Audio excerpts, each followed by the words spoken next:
우리는 살면서 하나님의 뜻이라는 말을 굉장히 많이 사용합니다. 하나님의 뜻이 무엇일까? 어떤 게 하나님의 뜻일까? 하나님의 뜻은 이거야.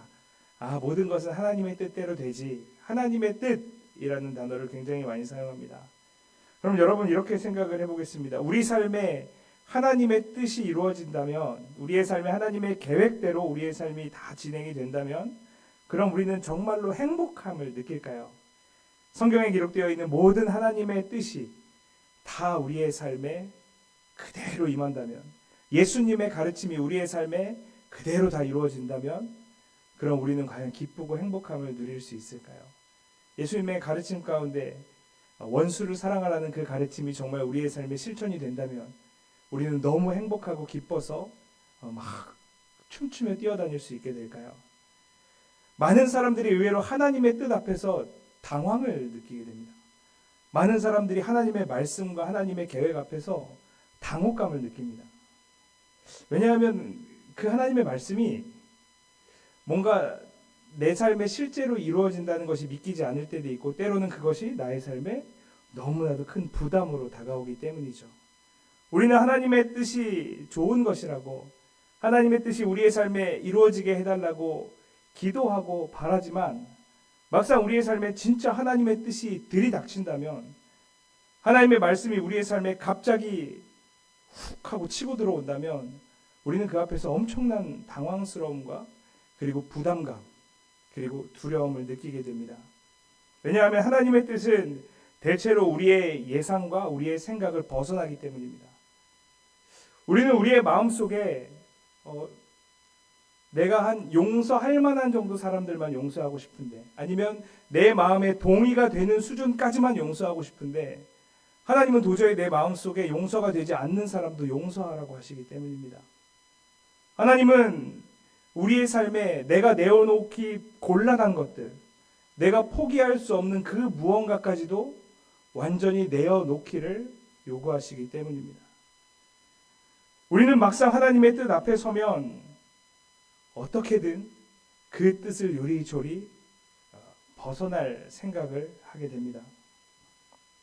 어떤 의미에서 우리는 하나님의 뜻과 하나님의 계획이란 말은 사용하지만 실제로 그것은 하나님의 뜻이 아니라 나의 뜻, 나의 계획, 아니면 내가 한번 여과를 거친, 나의 여과를 한번 거치고 남은 그러한 것들만 하나님의 뜻이라고 믿고 살아가고 싶어 할지 모르겠습니다. 그리고 나서 혹시 내 생각과 내 뜻에서 뭔가 좀 벗어나거나 내가 예측하고 내가 상상했던 것 그 넘어서의 뭔가가 우리의 삶에 들이닥치면 갑자기 우리는 굉장히 당황합니다. 그리고 나서 때때로 이렇게 말합니다. 하나님이 내 삶에 일하시지 않는 것 같습니다. 사실은 우리의 삶에 하나님이 너무나도 강력하게 일하고 계시는데 우리가 느끼기에 하나님의 뜻이, 하나님의 계획이 우리의 삶, 우리의 생각과 우리의 어떤 상상과는 너무나도 다른 모습으로 닥쳐오기 때문에 하나님이 일하시지 않는 것처럼 느껴질런지도 모르겠습니다. 하나님은 요셉에게 꿈을 주셨습니다.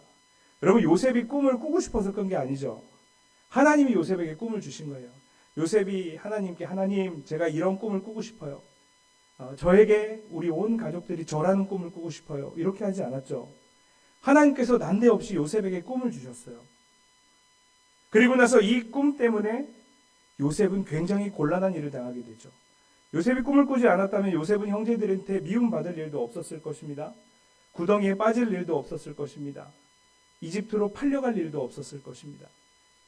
그런데 하나님께서 요셉에게 꿈을 주셨고, 이 하나님께서 요셉에게 주신 꿈은 요셉에게 꽃길을 깔아준 것이 아니라 요셉을 아주 차갑고 처참한 구덩이에 빠뜨려 버리게 되었습니다. 우리는 굉장히 하나님의 뜻 앞에 당혹스러워하면서 이렇게 묻습니다. 하나님의 뜻이라면서 왜 내 인생은 구덩이 속에 처박혀 버리게 된 것입니까? 이렇게 질문할 때가 많이 있습니다.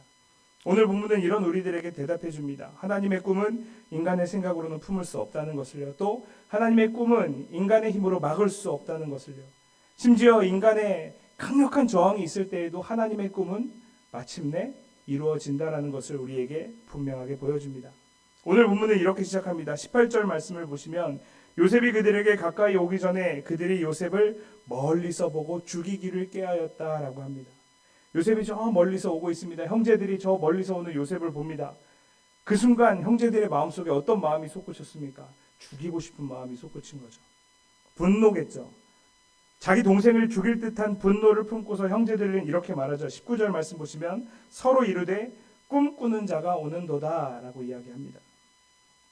여기서 꿈꾸는 자라고 우리말로 번역되어 있는 히브리어는 바알 하할라모트라는 단어인데요. 이건 꿈들, 그 꿈들의 주인이라는 뜻입니다. 여기서 꿈이 꿈들이라고 하는 이유는 요셉이 두 가지 꿈을 꿨기 때문이죠. 요셉이 두 개의 꿈을 꿨기 때문에 그 두 개의 꿈에 대해서 복수형을 사용해서 그 꿈들의 주인이 저기에 온다라고 이야기하고 있는 것이죠. 이 말은 조롱과 모멸의 어떤 의미, 뉘앙스를 가지고 있습니다. 그런 분위기입니다. 이런 뜻이죠. 저 봐라. 저기 꿈 두 번 꾼 놈이 저기 오는구만. 어디 개꿈을 가지고 우리를 이렇게 모욕해? 어디 한번 그 꿈이 저 아이를 어떻게 하나 한번 보자. 건방진 자식. 이런 느낌입니다. 제 연기가 좀 서투르시니까 다들 졸고 계신 것 같은데요.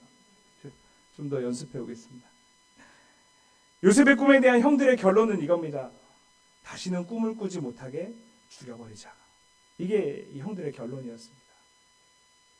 여러분, 우리는 이것을 기억해야 합니다. 지금 요셉이 꿈을 두 가지 꿨는데 요셉이 꾼 꿈은 누가 꾸게 하신 것입니까? 하나님이 꾸게 하신 것이죠.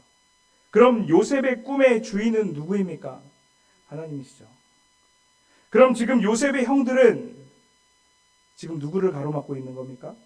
하나님을 가로막고 있는 거죠. 형들은 요셉의 꿈이 지금 자신들의 세계를 뒤집어 엎고 있다는 것을 분명하게 보고 있는 것입니다.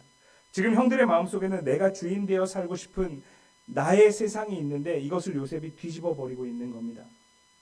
이런 것이죠. 내가 장남인데 모든 권리는 나에게 가장 우선적으로 있는데 내가 너에게 절한다고? 이런 마음이 있는 것이죠. 또 내가 아버지에게 가장 잘하니까 아버지의 사랑은 내가 받아야 하는데 네가 사랑을 독차지한다고? 형제들 중에 내가 제일 똑똑하고 내가 가장 지혜로운데 지금 내 머리 위에 네가 서겠다고? 아마 이건 제 추측일 뿐이지만 형제들의 머릿속에는 온통 그런 생각들이 있었을 겁니다. 막내 물론 요셉 뒤에 나중에 자녀가 하나 더 태어나긴 하지만 요셉은 동생이잖아요. 11번째 아들이잖아요. 지금 순서가 있는 건데 뭐 둘째나 셋째, 넷째도 아니고 저 뒤에 있는 저 아이에게 우리 모두가 절하게 되고 우리가 그를 섬기게 된다고? 말이 안 된다고 생각을 하는 거죠. 요셉의 꿈은 이렇게 뭔가 다른 생각을 가지고 자기만의 세상을 구축하고 있는 이 형들의 세상을 한꺼번에 위협하고 있는 겁니다.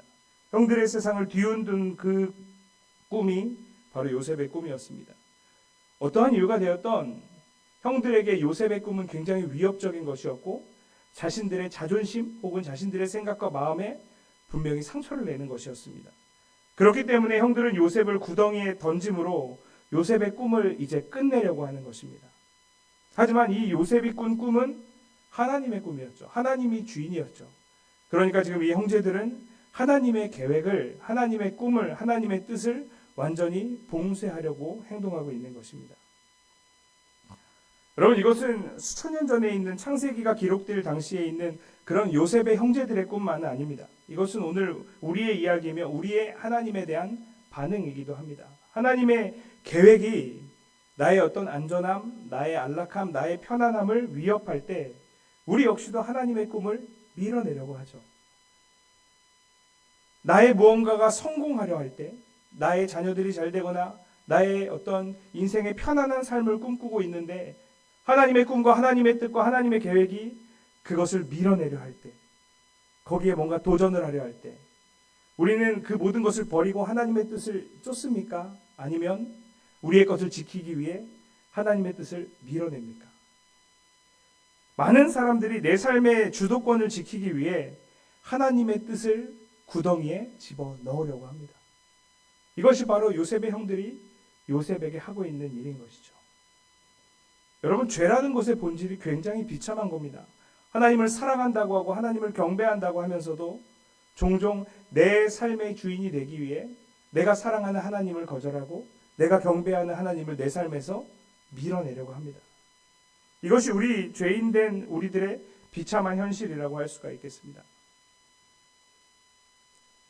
이번에는 요셉의 입장에서 한번 생각을 해봅니다. 요셉이라는 인물도 자세히 생각해보면 좀 불쌍한 인물이에요. 본인이 꿈을 꾸고자 하는 마음이 없습니다. 그런데 하나님이 꿈을 주셨어요. 그때부터 요셉의 순환이 시작됩니다. 요셉은 자신의 의지와 관계없이 하나님이 주신 꿈을 꾸었습니다. 그리고 그 꿈으로 인해서 굉장히 형들에게 미움을 받았고, 그리고 죽음의 위협을 당하고 구덩이에 떨어졌습니다. 이 구덩이는 어떠한 용도인지, 혹은 어느 정도 깊이와 어떤 물리적인 공간을 가지고 있는지 학자들마다 여러 가지 의견들이 있기는 한데, 중요한 것은 요셉 스스로의 힘으로는 나올 수 없는 구덩이였다는 것입니다. 이것은 절망입니다. 요셉은 지금 절망에 빠져버린 것입니다. 우리는 인생의 구덩이를 만날 때 이것은 끝이라고 생각할 때가 많습니다. 혹은 더 노력하고 뭔가 더 힘을 내어서 이 구덩이에서 벗어나야지 하고 해결책을 찾습니다. 하지만 요셉에게 이루어지는 일을 보시면 하나님이 어떤 방식으로 일하시는지 우리는 분명히 알 수 있죠. 하나님은 되게 신기한 것이 형들의 행동을 막지 않으세요. 형들의 이 행동은 요셉이 꿈꾸지 못하게 요셉의 꿈을 막아버리기 위해 요셉을 죽이려고 했던 것인데, 또 구덩이에 떨어뜨린 것인데, 하나님은 형들의 행동을 막지 않으십니다. 오히려 형들이 요셉을 던져버린 이 구덩이를 사용하셔서 요셉을 이집트로 보내는 통로로 삼으시죠. 어떤 의미에서는 이 구덩이는 굉장히 인간의 악한 의도가 들어가 있는 구덩이잖아요. 하나님의 뜻을 막아버리려 하고 동생을 죽이려 하는 이 악한 의도가 가득 담긴 것이 이 구덩이인데, 하나님은 이 악한 의도를 선한 도구로 바꾸어 사용하고 계시는 것입니다. 하나님이 요셉을 구덩이에 두신 목적이 있습니다. 구덩이는 요셉의 입장에서 요셉의 스스로의 힘, 혹은 요셉에게 주어진 모든 보호와 안전을 완전히 거두어 버리는 장치가 됩니다. 아버지의 사랑이 담겨있는 채색 옷이 벗어져 버립니다. 자신의 힘으로는 구덩이에서 빠져나올 길이 없습니다. 온통 좌절과 낙심밖에 없는, 자신의 친형제들에게 버림받아버린 이 요셉의 상황. 이 요셉의 상황은 오직 하나님만 의지할 수밖에 없는 구덩이 속의 상황이 되어 있습니다. 그리고 여기서부터 하나님의 사랑이, 은혜가 작동하기 시작하는 것이죠. 여러분, 도스토옙스키라는 그 러시아의 아주 유명한 문학자, 소설가가 있죠. 이 도스토옙스키라는 사람은 황제를 비판하는 독서 모임에 참가했다는 이 명분, 이 죄목으로 체포되어서 사형장에 끌려가서 총살을 당할 뻔하게 됩니다. 이제 얼굴을 가리고 총으로 사형을 하려고 하는 그 찰나에 아주 갑작스럽게 황제의 이 칙령이 내려옵니다. 그리고 이 사형이 집행되지 않고 감형을 받아서 시베리아로 유배를 떠나게 됩니다. 유배를 가는 도중에 한 도시에 머물렀는데, 우연히 그곳에서 전도하는 한 여인이, 왜 오늘날도 이렇게 성경을 나누어주, 쪽복음이나 이런 쪽으로 된 작은 성경을 나누어주면서 전도하는 그런 사람들이 있잖아요. 그렇게 도스토옙스키에게 신약 성경 한 권을 주게 되는 것이죠. 도스토옙스키가 신약 성경이라는 것을 받았습니다. 그리고 유배지에 끌려갔는데, 이 유배지에서 수감 생활을 할 때에는 성경 말고는 볼 수 있는 책이 없었다고 합니다. 도스토옙스키는 이 성경책을 머리맡에 두고 매일매일 성경을 읽었습니다. 그렇게 성경을 읽고 또 읽으면서 도스토옙스키는 인생의 가장 깊고 절망스러운 구덩이 속에서 하나님의 가장 큰 은혜를 경험하게 됩니다. 그리고 마침내 유배 생활과 수감 생활에서 풀려났을 때 도스토옙스키는 그야말로 세계 문학적으로 걸출한 작품들을, 그 불멸의 작품들을 저술해내게 됩니다. 여러분, 구덩이라는 곳이 하나님의 계획이 실패한 것처럼 보일 수 있지만, 오히려 그곳에서 나 자신의 세상이 완전히 무너져버리고 주님의 세상이 시작됨을 경험하게 되는 경우가 굉장히 많이 있습니다. 우리의 삶에 가장 절망스러운 것 같은 순간에 오히려 우리의 삶에 가장 빛되신 하나님을 마주하게 되고, 그리고 그 하나님이 나의 하나님됨을 경험하는 경우가 종종 있는 것을 여러분들 알고 계실 것입니다. 어쩌면 이곳에 계신 여러분들 중에도 인생의 가장 어두운 그 구덩이 속에서 가장 찬란하게 빛나는 하나님의 은혜를 경험하신 분들이 분명히 있을 것입니다.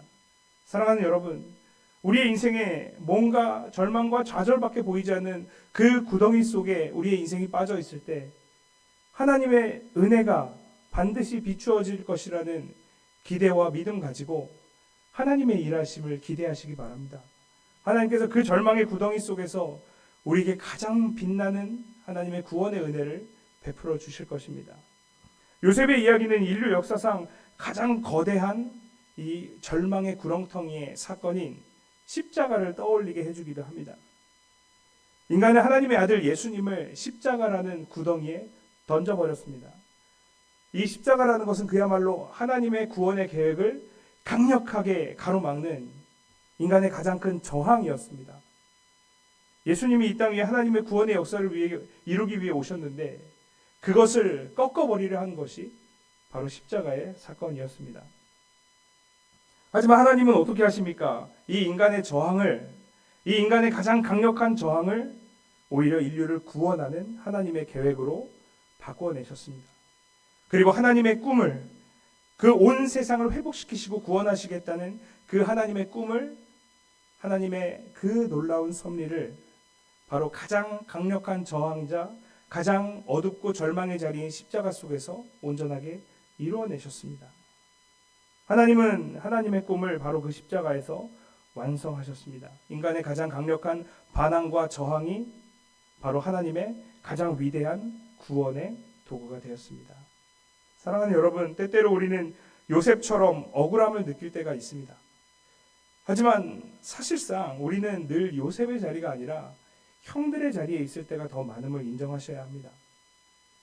우리는 요셉처럼 억울함을 당할 때보다는 오히려 형들처럼 그렇게 미움과 시기, 또 나 자신의 생각과 나 자신의 세계를 지키기 위해서 기꺼이 하나님을 밀어내고 기꺼이 하나님을 내 삶에서 거두어내려고 할 때가 많다는 것을 인정하셔야 합니다.